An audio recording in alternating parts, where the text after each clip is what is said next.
Picture two men, same city, same office building, same salary. The first one pulls up in a leased Mercedes GLE, midnight black, 22-inch rims, heated leather seats. He steps out in a tailored suit, designer watch on his wrist, and walks into the building like he owns it. The second man parks in the back, 2011 Toyota Camry, small dent on the rear bumper, faded paint.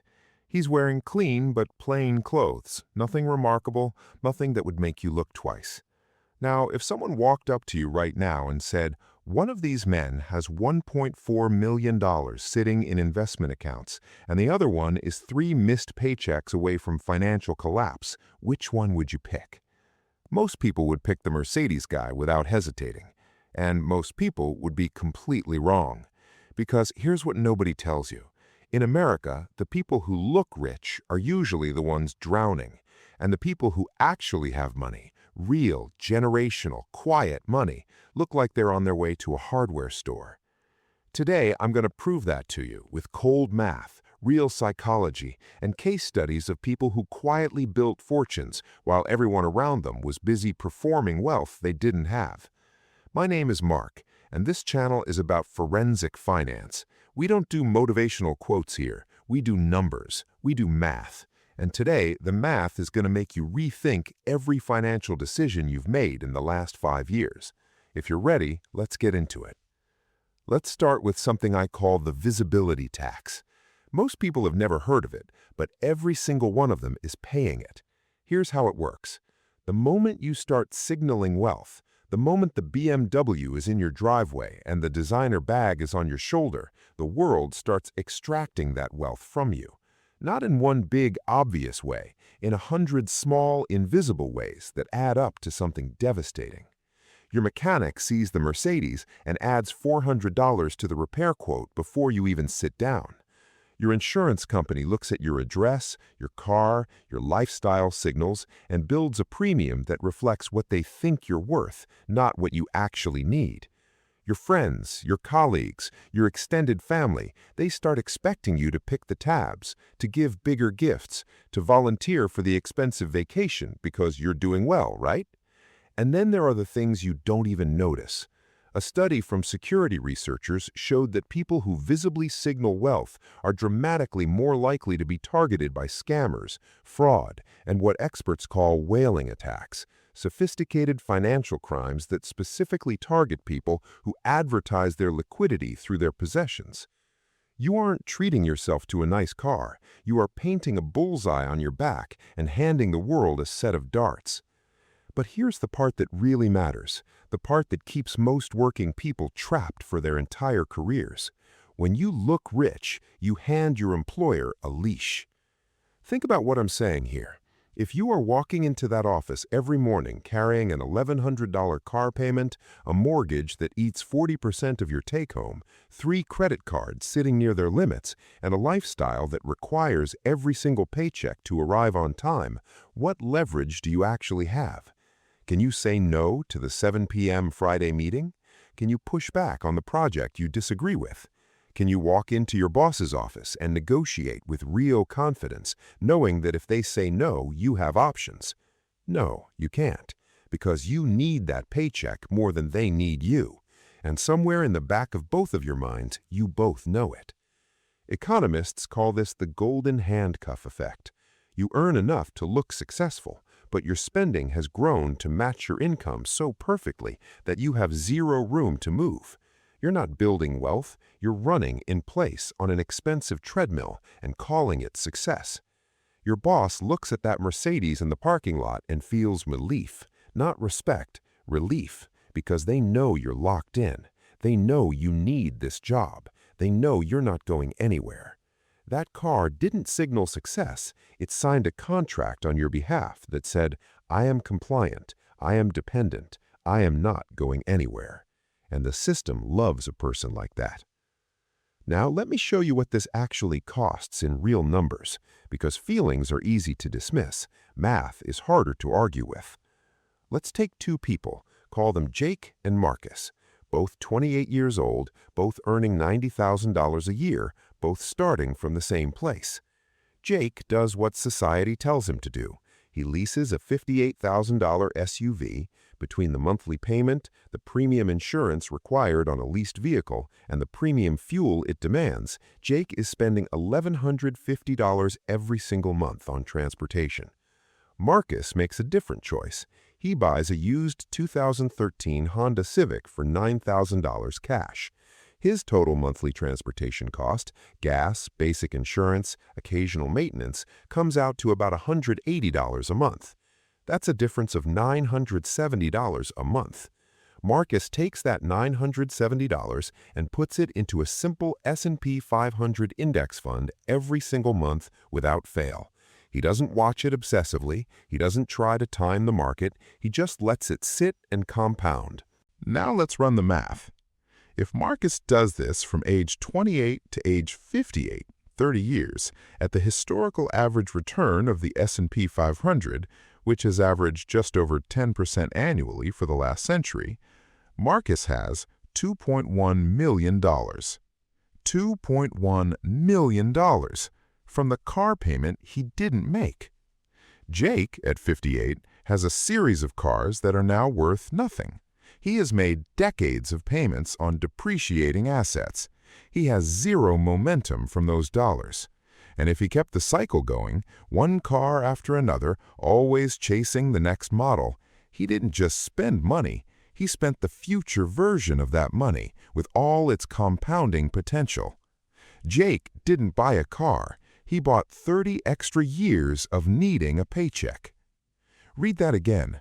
The difference between driving the visible car and the boring car over a working lifetime is more than $2 million. And that's before we even talk about the visibility tax on top of it, the higher insurance, the higher maintenance, the higher everything that comes with signaling wealth you haven't actually built.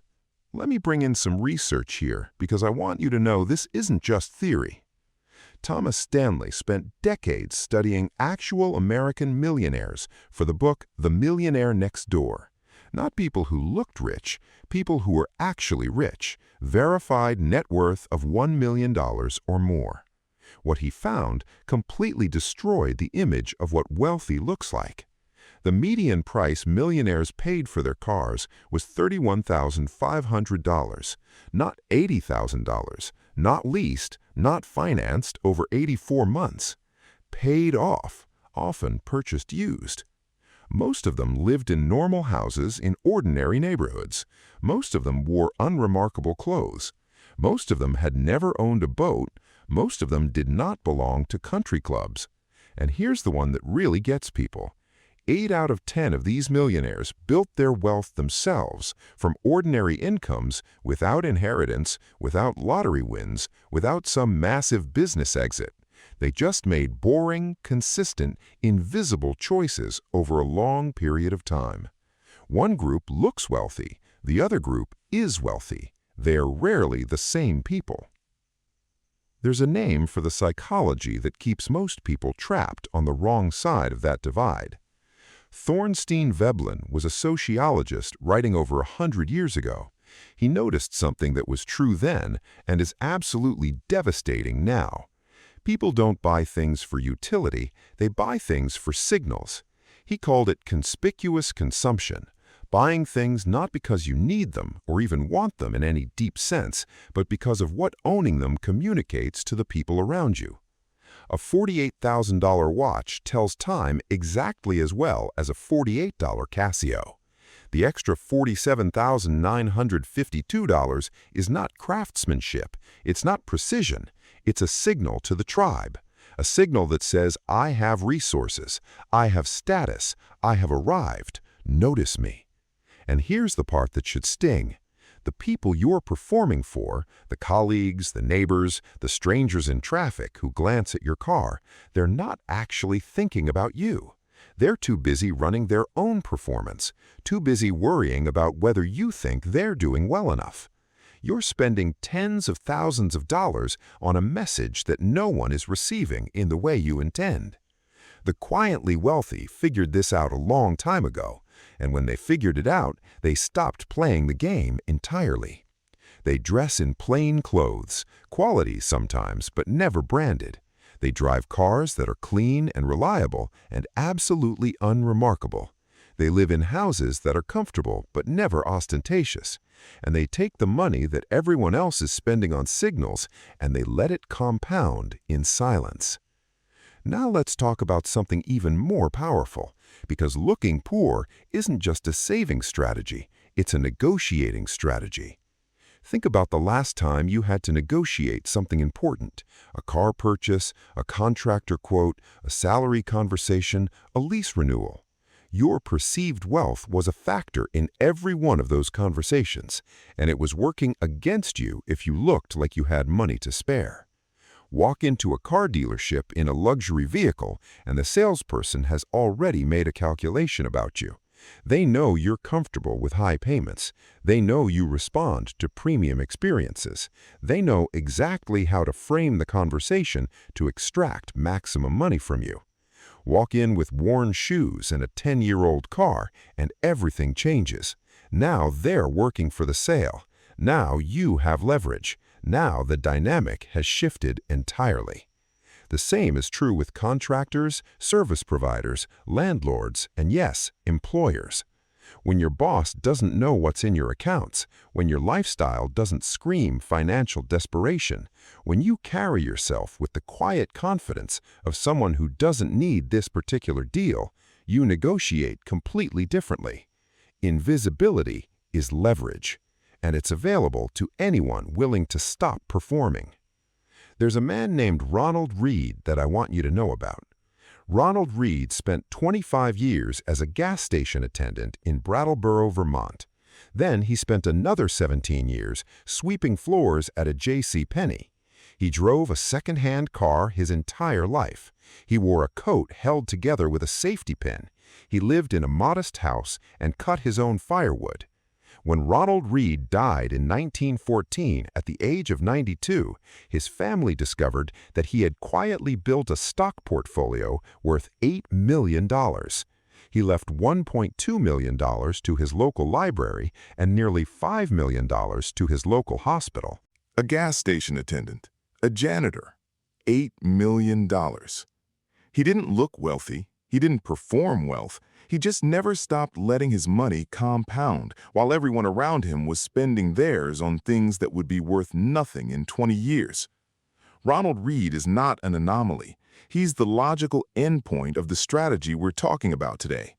So what do you actually do with this information? How do you escape the trap if you're already in it? You don't have to become a monk. You don't have to give up everything that makes life enjoyable. You just need to make a decision and then hold to it for 2 years. Just 2 years of being intentional, of being what your neighbors might call boring and watching what happens on the other side. Here's the process. The first thing you do is change how you see yourself. Stop identifying as a consumer. Start identifying as a capital owner. Your job is not the source of your status. It is a machine that produces cash flow. And that cash flow has one job: to build the invisible empire that will eventually set you free. The moment you stop seeing your salary as income and start seeing it as ammunition, everything about your financial decisions changes. The second thing, and this one is going to hurt, is to deal with the visible expenses that are bleeding you out. If you have a car payment that would embarrass you if people knew the full number, get out of it.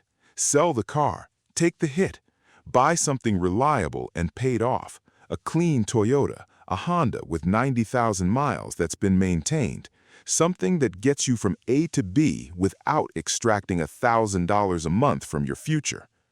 I know what you're thinking. What will people say? What will my coworkers think? What does it say about me if I show up in that car?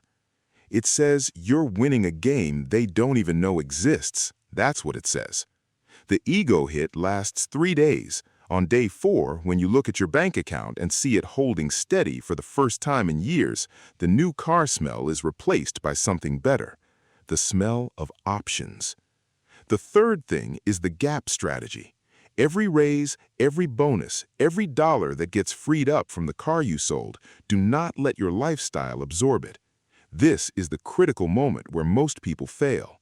The raise comes in and the spending quietly rises to meet it. A nicer apartment, better restaurants, a few extra subscriptions, and suddenly the raise is gone before it ever had a chance to compound. Instead, route it before you can feel it. Set up automatic transfers on the day your paycheck arrives. Put the extra into your investment account before it ever touches your checking account. You cannot spend money you never see. Your visible life stays frozen. Your invisible life starts to explode. And the fourth thing, and this is the one people forget, is to stop measuring yourself against the wrong things. Stop measuring your success by what you drive, where you live, what your watch costs. Start measuring it by one number only. How many months could I survive if my income stopped tomorrow? 3 months? 6 months? 12 months? That number is your real wealth, not your car, not your neighborhood, not your job title. The number of months you could breathe freely without a single paycheck arriving, that is the only honest measure of financial security that exists. Let me bring this home. Remember the two men from the beginning of this video? The man in the Mercedes is not a villain. He's doing exactly what he was told to do. He worked hard, he earned a good salary, he bought the things that were supposed to signal that he made it. And he's 3 missed paychecks from a phone call he does not want to make. The man in the faded Camry with the small dent on the bumper. Last year, he quietly paid cash for his daughter's entire first year of college. No loan application, no financial aid forms, no debt. He just wrote a check. He's not hiding anything. He never needed you to know. That's the whole point. The system wants you in the Mercedes. It wants you stressed, indebted, and showing up to work every single day because you have no other option. It wants your compliance, and it bought that compliance with a monthly payment and a status symbol and the quiet promise that you must be doing something right because look at what you're driving. But there is another path. The path of the person with the old Camry and the full investment account. The person who looks middle class at the barbecue and then casually mentions they just paid cash for something that would take most people 5 years to finance. They aren't missing out. They aren't depriving themselves. They are winning a game that most people don't realize they're playing. If this video changed the way you think about money, subscribe. We don't do get rich quick here. We don't do motivation without math. We do forensic finance. We do the real numbers. We do the uncomfortable truths that nobody else wants to say out loud. Stop paying the visibility tax. Start building the invisible empire. See you in the next one.